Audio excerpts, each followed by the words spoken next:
Kita ke berita terakhir, Tribuners. Kemarau picu krisis air di Bula, polisi turun tangan salurkan air bersih ke warga. Musim kemarau yang berkepanjangan mulai memicu krisis air bersih di sejumlah wilayah di Kota Bula, Kabupaten Seram bagian timur SBT Maluku.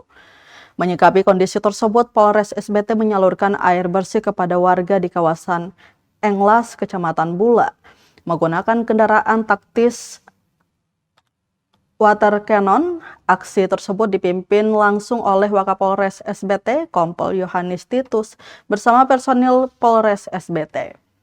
Kendaraan EWC yang biasa digunakan untuk pengendalian massa dialihfungsikan menjadi sarana pendistribusian air bersih bagi warga yang terdampak kekeringan. Kompol Yohanes mengatakan langkah itu dilakukan sebagai respons atas keluhan masyarakat yang kesulitan memperoleh air bersih untuk memenuhi kebutuhan sehari-hari. Menurutnya, distribusi air bersih tersebut merupakan bentuk kepedulian Polri kepada masyarakat yang sedang menghadapi dampak musim kemarau. Ia berharap bantuan yang disalurkan dapat meringankan beban masyarakat sekaligus memperkuat sinergi antara Polri dan pemerintah Kabupaten Seram bagian Timur dalam menangani dampak kekeringan.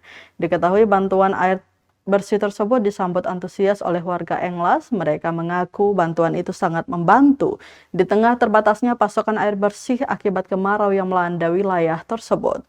Polres SBT memastikan kegiatan distribusi air bersih akan terus dilakukan secara berkala ke wilayah-wilayah lain di Kota Bula yang terdampak kekeringan selama musim kemarau masih berlangsung.